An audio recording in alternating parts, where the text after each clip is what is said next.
Congested lately, so hopefully I don't have too much. Well, there's toilet paper right there. So. Okay, hopefully I don't have too much phlegm. Is mine on? Phlegm on the mic. Yeah, I think mine so. glowing? Oh, did I put it on backwards? Did you put the magnet side out? Yeah. We're just gonna be recording your nipple the whole time. If it starts talking, you know something's going on. Yeah. You got that radioactive nipple? Yeah. Let me out of here. Can you switch to pure cotton? That feels good. Yeah. I like your new shirts. Yeah, cotton breathes. Yeah, that's right. Speaking of cotton breathes, okay, instead of saying what's your favorite TV show of all time, because I kind of know the answer to that already. Yeah. What was your favorite TV show growing up? Do you remember? You know what? I didn't watch a lot of TV growing Okay, up, because it's funny because when I going into that question, I had a feeling like I knew that's what you're going to say. You didn't seem like very much of a TV kid. Right. You have a lot of people that say TV raised me. You know, they were always watching. Yeah. That's not you, but even so, do you still have TV shows that you remember watching as a kid? Or there was one that I watched. I would come home from school and sit down and try to do my homework. You know. Yeah. Because my mom, as soon as we would get home, because I walked home from really school. what you were doing is watching TV. Yeah. Yeah, and trying to do your homework. Right. And we would, you'd pretend to do your homework, but ultimately what we were doing was watching Gilligan's Island. Okay. And we were watching for Ginger. You're like, we don't care about anything except for when Ginger shows up. Yeah, we did. I mean, it was reasonably good comedy for the time, so it was pretty funny and it was engaging enough. But you always had your eye on the. I was more of a Ginger than a Marianne girl, you know. Okay. So I was always on my. I need to do a review because I can't even remember the difference between them. I remember Gilligan and the Skipper, but I don't remember. Yeah, so the Ginger was the movie star. Okay. Yeah, the Professor and Marianne. Yeah. Yeah, I could sing the whole song. I won't do that. Who was Marianne? Was Marianne someone's wife? Marianne was she was just a girl who happened to be on the trip. She was just a next door type of girl. Okay. Yeah, you had your Professor, the millionaire and his wife, the Skipper and Gilligan. Okay. And then you had the movie star and Marianne. So you had two girls and the wife of the millionaire. And it made for a pretty good skit. I remember watching episodes a while back. Yeah. Yeah, and they always had... That was one of those TV shows that whenever we stayed at Grandma's house, she would allow us to watch. Yeah, you know what I mean? It was pretty tame. However, Marianne occasionally would try to seduce somebody or get Gilligan to do what she wanted. Yeah. And she'd come out with this glamorous dress and, sashay over to him, and she'd always... One of the things they had, of course, I'm sure that Ginger had a trunk full of movie star stuff that she would manage to get onto the boat before they crashed. Somehow or another, she had a full variety of wardrobe. Yeah, she was never...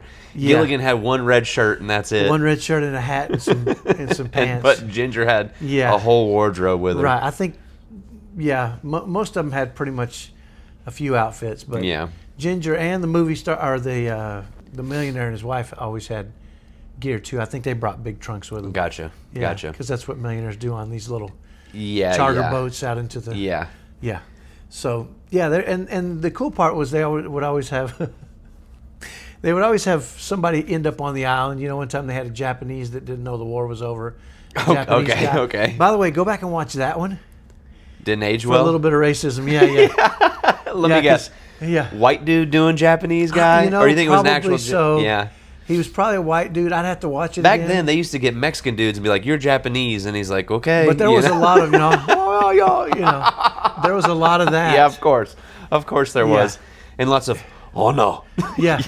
And he captured everybody except for Gilligan somehow, and then Gilligan had to save everybody. He had everybody in a bamboo cage he had built. Of course.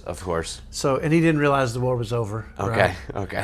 And then they had one time. And then by the end of the episode, somehow he gets off the island, but the rest of them are still there. Yeah. Okay. Yeah. And that happened a lot. People would show up, and they would get off the island. The rest of them would be stuck. You're like, Adam West is on the island this week. Yeah. You'd see. Would they do like star? No, not like really. Celebrity or they weren't cameos. They were guest spots, I guess. They were. No, not really. I mean, they'd have. I remember one time there was a gorilla on there. Okay. As if a gorilla. A dude in a gorilla suit. A dude in a gorilla suit. Yep. Frightening back then, you know. That'd have been wild if they got the real Coco to be on there. You know what I mean? Yeah. I think that was before Coco. That was pre-Coco. Pre-Coco. Yeah. Yeah. But that's how we measure time. AC and PC. That's right. Or BC. Yeah. Before Gilligan's Island, or before Coco and after Coco. Yeah. I think Coco was the late 70s, early 80s. I could be wrong. I figured it was we learned about it in school. Okay. So I thought maybe it was the 90s. I know she was really good friends with Robin Williams, but maybe that was before the 90s. Oh, so it would have been later on then. Because Robin Williams, I think, got his start on Mork and Mindy. I don't know if you ever saw that. In the 70s probably, or was it the 80s by then? Golly, so I get them mixed up now. Yeah. Because they all blend together, 70s, 80s, 90s. Well, I know, but once you hit the 2000s, you're like, 20 years ago is not the 80s anymore, you know? It kind of feels like that. Yeah. Somebody reminded me that the 70s, which was late 70s, which was when a lot of things happened for me, was, 50 years ago. Yeah. And the 70s, there was the same distance between the 20s and the 70s as there were in the 70s and today. Yeah. And I'm like, oh, the crap, that made me feel old, you know? So it's like if Marty McFly went back in time the same amount today, he'd go back to like 91 or something like that. You know what I mean? What? Yeah, he would. Right? Yeah, he would. I don't know That's the year I got married. He'd go way back to the 90s. I don't know the exacts of Back to the Future, but... And it seems like technology has just made leaps and bounds between, Marty McFly to, everything's just, the last little bit has been incredible leaps and bounds of technology. Yeah. So we've done all the things that they didn't know we were going to do, and none of the things they thought we were going to do, like our flying skateboards and flying cars and stuff. However, you can buy one wheel with a couple of sticks on each end of it and zoom around on one wheel now. Yeah, a bunch of dweebs, dude. Can I tell you? It's not a unicycle. And it's what? One wheel. It is. It's Back to the Future unicycle. It's Back to the Future unicycle. Well, yeah, I guess so. I guess it is. And the hoverboards, they came out a few years back. But those are for like around the nobody's like, I gotta hop on my one wheel and go to work, or my hover.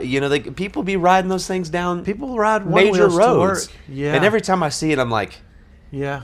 It's one of those like, man, you really want me to ask you about your one wheel, don't you? It's kind of a. It's one of those I ain't got no thing. It's status. It's one of those I ain't got no personality. It's like a dude smoking a pipe. Now it's like, you really want me to ask you about your pipe, about don't your pipe? you? Yeah, I can see how you would see it. It's a handlebar mustache, right? It's like, you really want me to ask you about that. One of your little sister's friends had a one wheel, and he would zip around on it all the time. My issue is not the one wheel.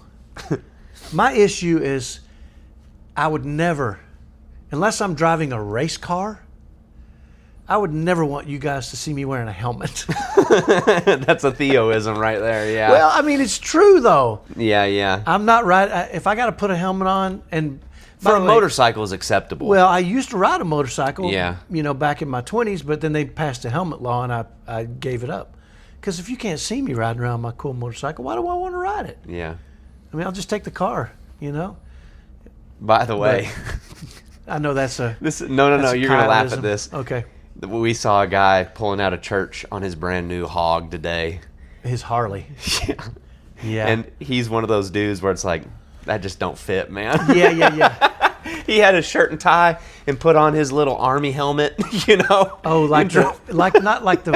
it's a motorcycle helmet, but it looks more like they cut the top off of a German. Yeah, reporting for duty type helmet, off of a German Nazi helmet. And I leaned over to Carrie, and I'm like, boy, that dude has gone through like 6 midlife crises, all at once. Well, and the thing is, your uncle bought one after he got a divorce. Yeah. Because his wife wouldn't let him have them. But then he bought a couple different, and he ended up with a Hayabusa and some of that, like the super sport bike. Crazy. This is a family show, so I need you to watch your language. Yeah. I better watch that. I don't need to say. Sorry about the foul language. I won't say Hayabusa. You might have to bleep it out in the edit. Sorry, that's the dumbest joke ever. It's a great joke. Yeah, but he ended up on what he called the cruisers. I don't think he bought a Harley. Sure. Which it's different. Did it have 2 wheels or 3 wheels? It had 2. Because I don't think you would drive a 3-wheeled one. No. Yeah. To him, I think it defeats the purpose. Besides, you can buy a car now with 3 wheels, I think. There's a couple different kinds of cars that are kind of cool. Little sports cars with 3 wheels. Do you have to stick your legs through the bottom and pedal it yourself? No, I don't think it's a pedal car.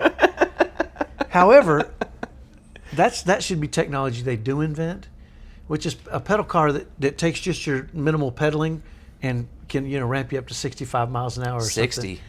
That'd be awesome. Yeah. I mean, yeah. Maybe you charge a little battery and it rolls for you. Yeah. So that'd be kind of cool. Not that I'd ever get one. I just want to relax when I'm driving. I'm a little bit. Boy, how we get here from TV shows? Yeah, man. Yeah. I think we got. So Gilligan's Island. Can you think of any others that you remember watching? Let's see. Frankly. Frankly, Looney Tunes was the bomb. Oh yeah. And you and I still watch that. Oh yeah. Because that's really where all the action happened. Yeah. And that's where probably a big portion of my comedy and the Looney Tunes, Tom and Jerry, Looney Tunes. Yeah. Yeah. The classics never die, do they? The classics never die, and my favorites are always the chase guys. How early did those cartoons come out? I don't know, but by the time I was growing up, they were out and around. Yeah. And I can't Which means by the time I came around, they'd been out for 50 years, maybe? Probably so. I know they were. Are we talking 40s, 50s when Looney Tunes first came out? Well, you would see new Bugs Bunny episodes, and you would see new Roadrunner and Wile E. Did you hear that? Ricky farted way over there. I think it's Jack. And then he went into the closet. Yeah. You might have to edit that out too. I don't think you can hear it, but okay. I heard. Yeah, luckily he didn't have a speaker connected to his shorts. Yeah. But you would see new episodes of Bugs Bunny, and you would see new episodes of Wile E. Coyote and the Roadrunner. Yeah. So you would catch, and maybe they weren't new. Maybe they were. It was just the first time I saw them. Well, they've done every now and then. Scooby Doo is the king of this. They'll re-up the animation style or whatever and do new episodes. Yeah. They've done that with Looney Tunes recently. Yeah. But other than that, I think there was one other show now that I remember every Sunday. Every Sunday. Because we weren't allowed to really watch TV on Sunday. Okay. But there was one show we got to watch. It was called Doctari. I think we talked about this. Doctari. Doctari. I don't remember talking about it. It was like a. It sounds like Doctari, and then you do the drums. Sounds like a witch doctor. It kind of was. It was kind of like a low budget Tarzan. Okay. Okay. And so it was in Africa, but it was like on the plains, and it was just stories wrapped around. A guy on safari, and there was a local who happened to be. They never said he was raised by him, but you could by the animals, but you could tell he kind of talked to him all that kind of. I mean, in his own way. Mm-hmm. But yeah, Doctari. If you type in Doctari, yeah, just the theme song alone will crack you up. Okay. Because the drums are like tribal. Okay. Right? So was it like a dude using the animals of the jungle to solve problems kind of deal? No, it wasn't. He was just part of the cast. He was like a guy that hung around and became part of the normal cast. Oh, okay. But it was interesting enough to. So who was Doctari? Was it that guy? I think Doctari was the guy that was from England or United States on safari, and there was always, it was kind of it wasn't like a murder one or a killing one. It was just different problems would happen, and he'd help solve them. Sure. Yeah. It was almost like I don't know, Starsky and Hutch, but it wasn't comedy or a. Gotcha. Or a Magnum PI. Okay. Yeah, okay. one of those kind of. Yeah. Just weekly deals. Yeah. There's a problem of the week to solve. Okay. Yeah. Okay. And I can't remember the details of the problems, but for some reason we were allowed to watch that. Was it a black and white one? No. Okay, because Tarzan was black and white, right? Well, way back in the day, but. There's been different iterations of Tarzan, right? And I don't know that there was ever a Tarzan weekly show. Oh, I thought there was for some reason. Maybe there was, and I just didn't. Like I said. And that might have been before your time, too. Dude, I would wake up and head outside. Yeah. And when the lights in the neighborhood went on, the street lights, I'd head home. Yeah. Yeah. Yeah, I knew there wouldn't be a huge well for this one, but. Yeah. So, but take me through maybe so that was childhood. Yeah. Right? What about.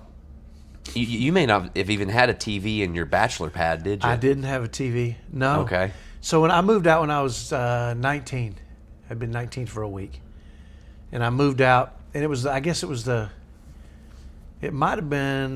year after I graduated high school. So I lived at home for a year, worked, and then something happened to the house, and I just jetted out of there and got a garage apartment. And the cool thing about my garage apartment, it was adjacent to a really good Kid Springs Park. Those people that are from Dallas will know where this is at. And it had a rec center and a Olympic-sized pool with a high dive, which is basically in Texas, pools are open eight months of the year. Yeah. And that rec center was an indoor, really big rec center, so I could go over there and hoop. Mm-hmm. So my day consisted of I would wake up, go to work at 6:30, be off by 3, go home, take a nap, and then go hoop and swim till it's time to go home. And then so pretty much my existence was basketball, work, and swimming, having fun. Yeah. Nothing. Yeah. Nothing too extravagant. That was when you were living above the garage, right? Yeah, in an apartment about the size of a walk-in closet, basically. You had your hot plate in your bed. And I had a hot plate, a bed, and there had been a flood in there, so when you'd walk through if you walked through the middle of the garage apartment, the floor would creak and flex. Yeah. And so you'd kind of walk around the edges of the. But I only paid $200 a month, all bills paid. That's good. Yeah. Yeah. So it was nothing. It was really cheap. I didn't typically bring girls over there. Yeah. I do remember bringing a girl one time that was kind of an uppity girl, and she wanted to see my place.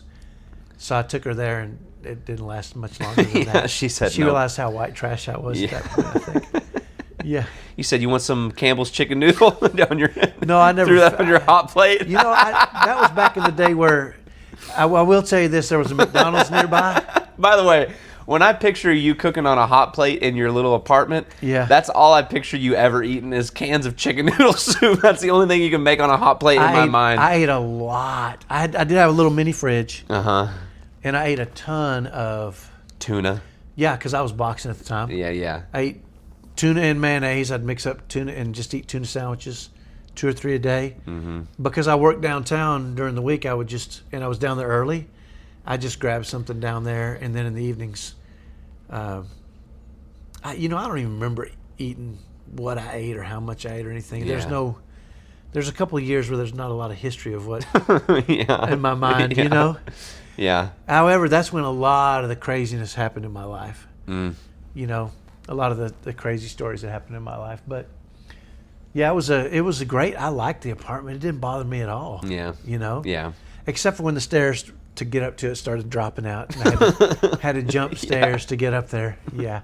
And the girl that I brought over there, luckily she was really skinny, so I just picked her up and put her over there. You dirty dancinged her up there. That's kind of. She said, "How do we get upstairs?" And you hit a radio. The time. She's like, "What are we doing?" Run towards me. Yeah. No, you just threw her up there. No, I actually did grab her by the waist, and I said, "Jump," and she jumped, and I went, and I set her on the stairs. Because so normally wooden stairs, they have risers, and you set the stair on it. Yeah. But this one had 2 pieces of plywood that went up that they nailed in. That they had nailed in. Yeah. 2 in the front and 2 in the back, know. And so, but yeah, and I would come home and run up those stairs, and one of them just fell through on me one time. I'm like, dang it. So I just started hopping it. Yeah. And then I realized after hopping it a couple of times, the ones that I was hopping from and to started getting loose. Yeah, because you're putting extra pressure on them. Yeah. And I didn't want to alert the person that I was renting from who lived in the house. Because if I told them anything was wrong, they'd come out there and check everything, and I didn't know if they would be happy with the way you were living. Yeah, and I wasn't doing anything to the apartment. It was, I wasn't, doing anything wrong up there, but I was just a little paranoid about getting kicked out. So I just kind of kept to myself. Yeah, quietly you're like, I'm happy with this. I don't want to put myself in any. $200 a month, all bills paid, and that was about half my paycheck. When I'd get 2 paychecks a month, and one of them was my paychecks were like $400 each. Yeah. On the 15th and What the were 30th. You doing at that time working downtown? I was working downtown for Republic Bank of Dallas. That's where I was when I was a mail. Back then, this is before fax machines. Okay. So if you had a loan and it needed to be run to another bank downtown, you'd put it in an envelope, and they'd call me. I'd be down in my office, and they'd say, "Kyle, I need you to run this package of information from our bank, 5-6 blocks down there, and I'd take off running. And you would walk it. You wouldn't even. No, I would just walk it, and then I graduated to they had an IBM computer. Okay. And it took up like an entire gym, and it would spit out these rolls of paper. Yeah. And they were in big. They would put them in. How much do you think a computer like that cost back then? Oh, it was probably incredibly expensive. Yeah. And all it did was print out just. I couldn't even read it. It was just. Yeah. And the paper would come out and fold on top of itself. It always looked like Morse code just scribbled in there. But the paper would stack and it'd be that thick. Yeah. And I would set it and put it in these big mail bins and push it, and put it in the back of a van and take it to another bank, and then that's what I was doing. But I loved it because I was downtown. I was meeting everybody, seeing everything. Yeah. Having fun. Yeah, you were out on the street. I was out on the streets all the time. It was a great time for me. Yeah. So TU wasn't a big player for me as a kid. Yeah. Much more once I got married and Shelly liked to hang out. Yeah. Just watch TV. Yeah. So, music was big though, and I remember my first cassette tape Walkman. Sony Walkman. That was a game changer. I remember one of the other guys that did what I did was a black guy, and he had swag. You remember his name? Gosh, I wish I could remember it. I want to say Sean. He had a pretty normal name. Okay. But he was so swaggy. This dude, so cool. And he would walk around, and he got a Walkman, and it was purple. Okay. And he'd put his music in, and I remember one time I saw him with it, and it had a little case. Mm-hmm. And I'm like, dude, what is that? And he's like, it's a Walkman. I can listen to whatever music I want. While I'm walking around. While walking. Yeah. Hence, Walkman. Yeah.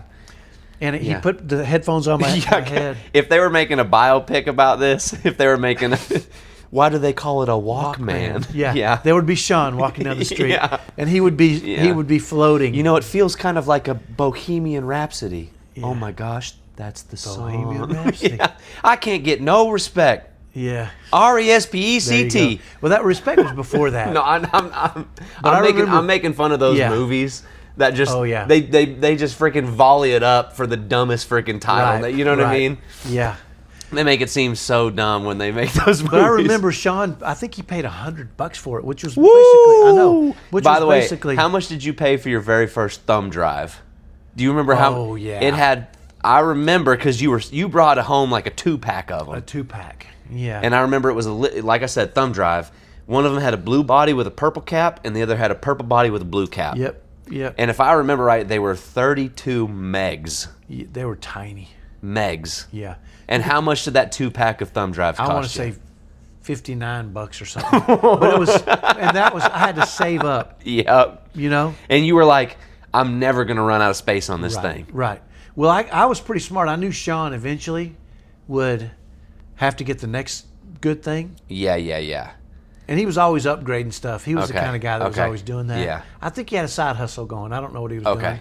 And I never asked him because, don't ask, don't tell is big in the hood, Sure. But Purple Walkman. I know. I'm playing. He ended up selling it to me.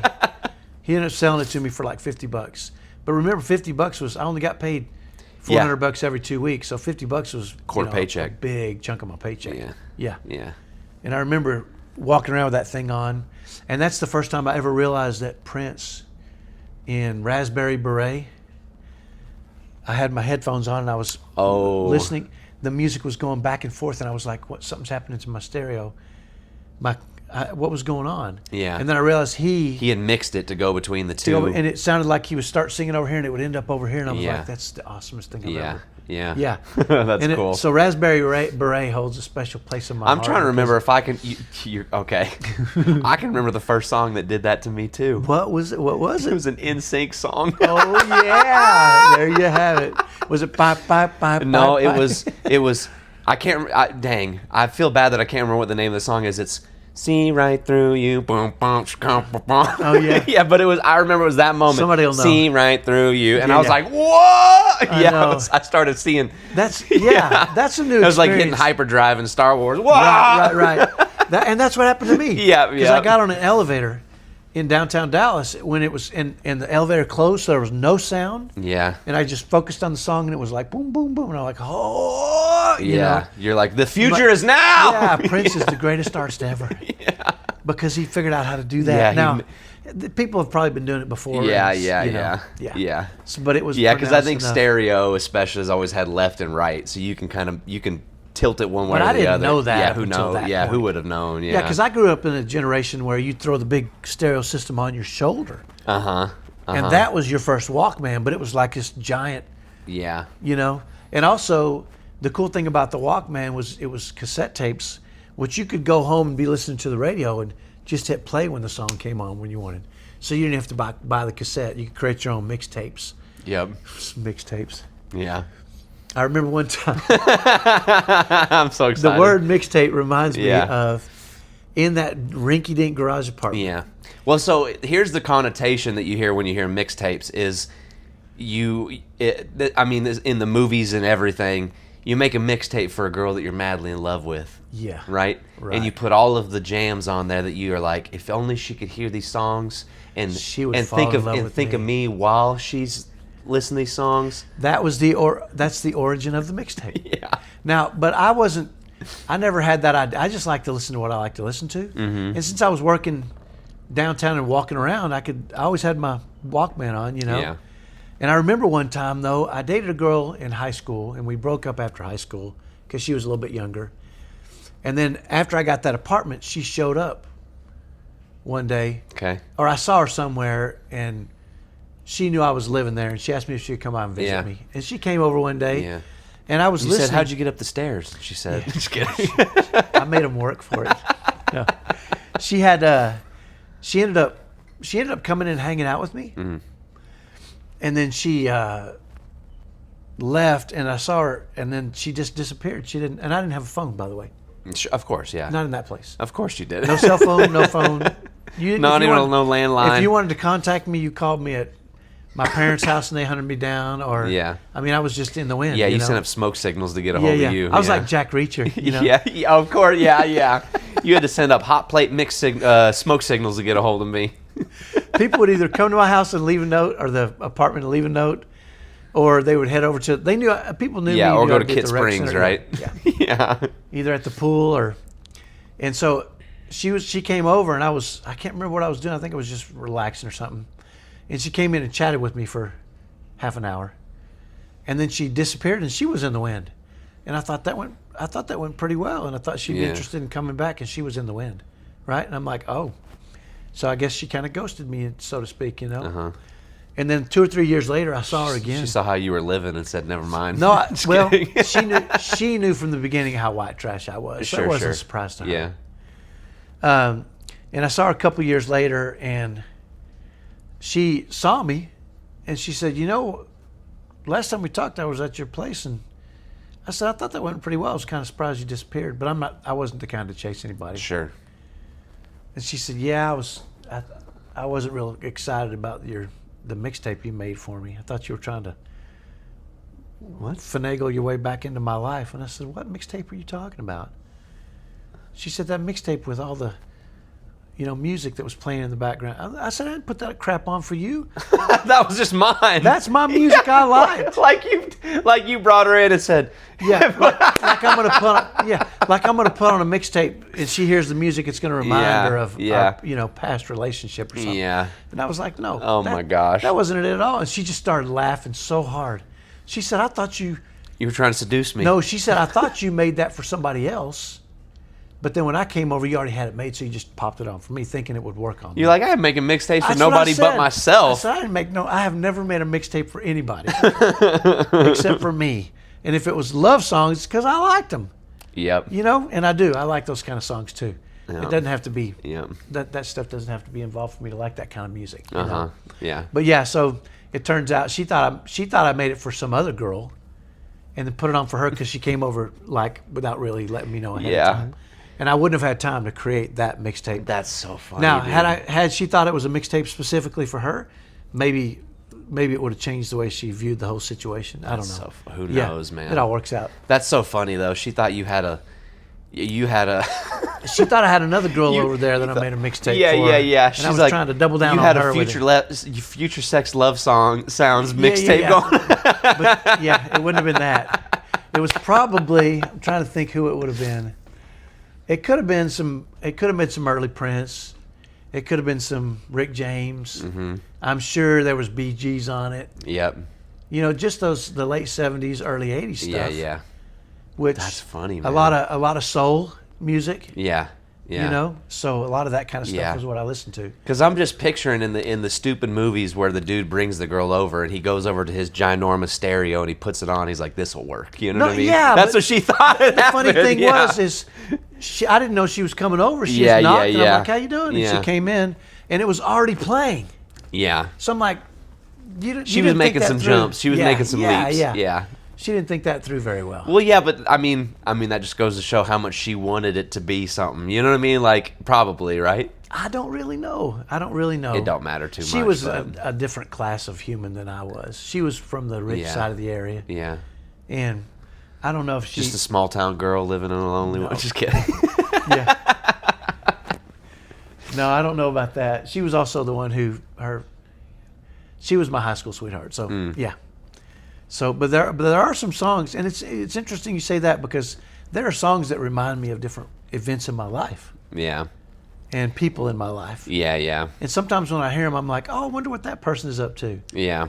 And sometimes it's girls, sometimes it's buddies that I hung out with when we heard these songs, you know? Yeah. And I think we all have those. Yeah. And that's an interesting conversation to have too. Which, I mean, it's funny because, like, not to say that mine, like, I have that stuff too, but I have, like, and I wondered if this was going to be the case for you. It turns out it's not. I have TV shows that I can remember, like, remind me of specific eras of my life, you know? Oh, do you really? Right. Yeah, because I can, like, if I'll see a TV show, watch an episode of it that I haven't seen forever, and I'll be like, oh, that reminds me of when I was living in that apartment up at college or whatever. Right. Because that was what I was watching at the time, right. you know? Right. And so there are a handful of TV shows that make me do that kind of thing. See, and I went from living in my house to living in that apartment, and I think ended up going back to living with my mom for a while after that because she got divorced. Ended up living with her for a while, and then I ended up getting an apartment with Shelly. With your mom. So, yeah, but it is just like a difference of generations too, because you know, like Netflix came out when I graduated high school, right?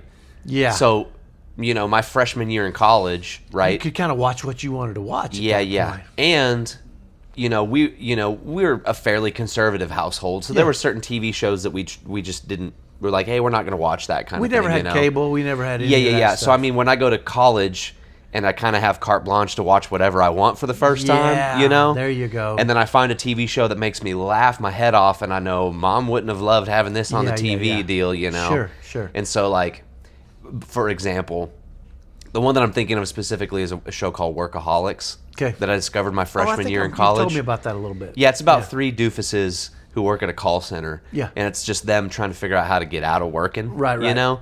And I you know, and that's really and they smoke clear. And they smoke a bunch of weed and they do a bunch of weird stuff, right? Yeah, Mom would have gone for that. Yeah. Not her cup of tea. And it's raunchy, it's silly, it's ridiculous, right? But I remember discovering that on Netflix my freshman year of college, right? And they had all 3 seasons at the time of what was out, and I was just binging it. Yeah, right. And it makes me think of that specific apartment that I was staying in college. You know, right. Yep. And I bet everybody has those moments in life. And funny enough, Workaholics is that first thing that made me go, oh, like I said, little raunchy, little wild, right? Yeah.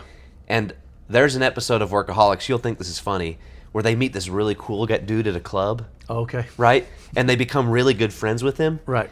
And then they find out that he's talking to little boys online. Oh my gosh! Right? This is a show, and they're the moral police, or no. Okay. So what happens is, but he's so cool that he keeps sucking them back in. Oh yeah. They want to be mad at him. Yeah. They want to be mad at him, right? Because he's an evil dude. Yeah. But he's so cool and so charismatic that they keep winning him back. You know what I mean? Yeah. And so I remember thinking that to be the funniest thing ever, right? Yeah. And I went to a weird Christian school, and I remember watching it with some of my friends, and they're like, "That's where I draw the line. That's not funny, yeah. right?" And I'm like, "No, it's not making you know." And I remember thinking, "It's not. They're not justifying his behavior. Right. The comedy is that it's part of the comedy. It's you know." And so, and I remember them going, "Nope. I'm not watching the show anymore. That's where I draw the line, right?" And I remember thinking, That's the funny part of it, and I realized there was something a little bit different about, you know, the way I thought about things, you know. Yeah, and you made a good point. We in our home we've always been we're religious. Yeah. We're actively religious. Mm-hmm. But we also live in this world, and we don't pour our religion all over people. Yeah. Yeah, there are lines we won't cross, but we don't really judge other people. And we yeah. will. Yeah, I wasn't bothered. I wasn't bothered bother at anybody for not liking it. I was like, okay, I can see that. Yeah. You know, but there is I was like, there's some, but anyway. Yeah. Yeah, we'll put up with a lot for comedy, won't we? Yeah. I'm always trying to figure out why it's funny rather than why it's not funny, because I like funny, I like it to be funny, We like to laugh a lot and loud. Yeah. So if we can figure out why something is funny, yep, we're all in. Yeah, so, and I think that a lot of people, probably from my generation, there was really, I don't remember when cable came out, but there really wasn't much cable. So, I mean, you had maybe 5 channels. Yeah. And it was all network TV. TV's way different for my generation than it is for anybody else. And so that's probably why I don't have those same things. Well, you also, I mean, I think even culturally, based on where you lived at, that was just, because I've heard of people from your generation saying the whole, like, I was raised on TV, Yeah. And I think that might just be like this is not the case. I'm just making something up. A like Dallas versus Minnesota thing. You know what I mean? Or like it could be, or it could be, because I do know this. But you know what I mean? Like the environment you were lived in encouraged you to go outside and do stuff. Whereas there are some people that have to be homebodies because it's just too brutal, and they end up watching way more TV kind of thing. That's true. There was also kids that I grew up with that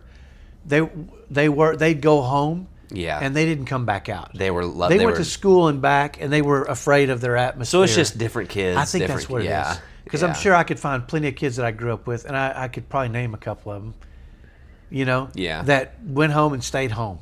Yeah. And I was like, I'm out. I'm out seeing the world, doing what I do, having fun. Yeah. Yeah. And by the time I'm a kid, there's so many channels that you can always be watching something, probably. Something you want to watch. And so you have time to play and to watch TV. Yeah. When you were a kid, it was one or the other, probably. Yeah, pretty much.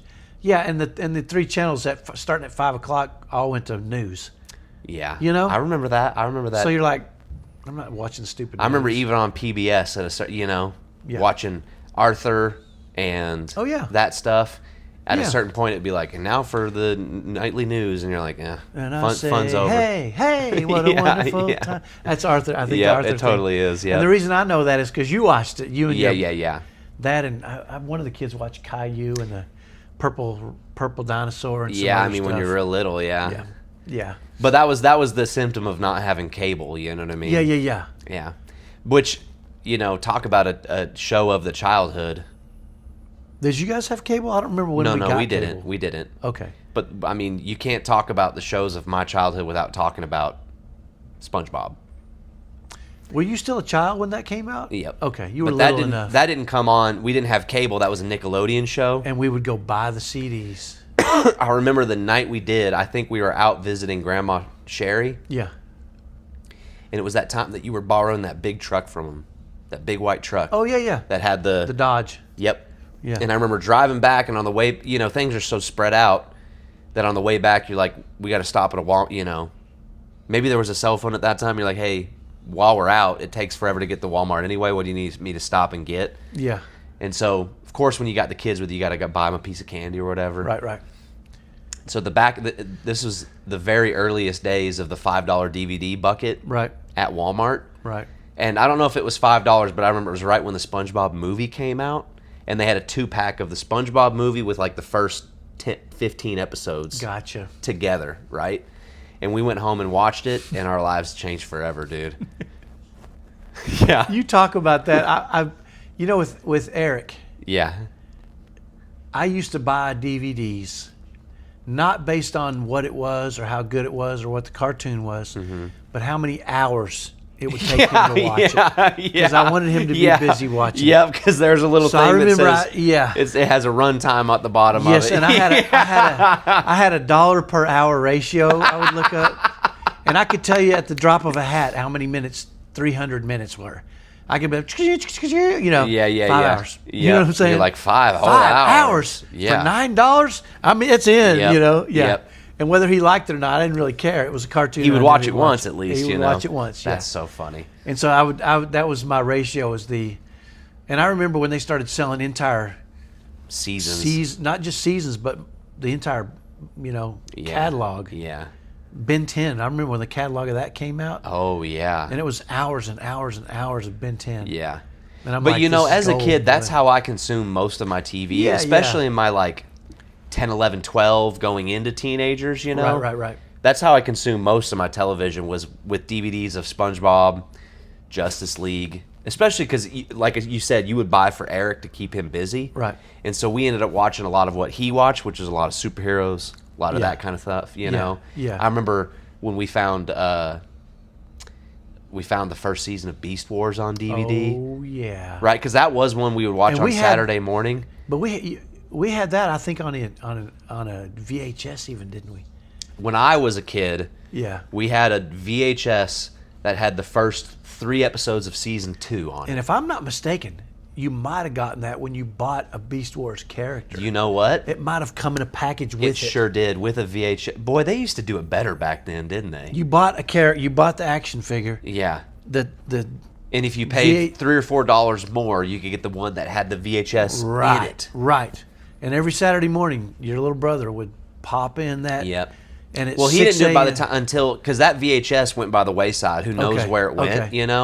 So and then I remember it was at a Hastings. Do you remember Hastings? I do remember Hastings. Yeah. We were looking through and we went Beast Wars. There's the first season of Beast Wars. Yeah. And you said, let's grab it. And then Eric fell in love with it, and he so was crank it up every 7 a.m. If anybody remembers, the Beast Wars theme song had a rip roaring guitar. Yeah, a dude shredding. And so we would wake up to that Saturday morning at 9 a.m. That little sucker would put it on early in the morning and wake the whole house up. Yeah. And he would cry, Beast Wars! Yeah, greatness. Yeah. And I still, and you know what? That was one of those, I didn't watch a lot of cartoons with y'all, but I did watch SpongeBob because that was funny to me. So funny. And Beast Wars was one I think I saw every episode too. It was cool, man. Oh, you know what else though? The Bionicles movies. I think I've seen all the of them. The Bionicles movies rocked, dude. And I think, now that I think about it, I think I got one that's unopened. A Bionicle movie? Up in the cabinet in the kitchen right there. We'll have to go check it out. And if I climb up in there, I bet I can pull it out because I think I bought it for him. Should we do an unboxing real quick to finish the episode? I bet it's You want me to go look real quick? Yeah, I think. Okay, keep talking. Open the cabinet. Yeah, open those right there. Ladies and gentlemen, this is the Dad Chats exclusive. Look back and behind some of that stuff and see if you don't see a DVD up there. It might be pinned in a corner. It's still in the plastic container, I'm pretty sure. Now, if we can't find it, it's going to be quite a letdown, isn't it? I know. What an anticlimactic way to end the... But I remember buying it for Eric. Did you find it? No. Oh, dang it. I found something else even wilder than that. All right, bring it over. Okay. Yeah. Ladies and gentlemen, close your eyes. Okay. Close your eyes. Ladies and gentlemen, we cannot find the Bionicle DVD. We can't find the Bionicle DVD, but I found something even more wild than that. Yes. All right, tell me when I can open them. It's a shotgun. It's a big old shotgun. That shoots. What is that doing up in the cabinet? Yeah, in case there's an intruder. In case there's an intruder. Like you're going to freaking zip down the stairs. You're like, I know exactly what to do before. And the intruder's going to see the orange thing on the end. Oh my gosh. Yeah, so I can tell you where this came from. This thing's awesome. This came from a thrift store. Of course it did. And I'm telling you. It doesn't even have a magazine or nothing in there, dude. And by the way. It's just for the... No. I was going to give this to you guys when we were into our airsoft days. Okay, yeah. And I was going to give it to you guys, and I was going to hunt down. I even looked up the brand, and I went online and looked. And you couldn't find it. Never could find a magazine. Now, I might have to do it again now.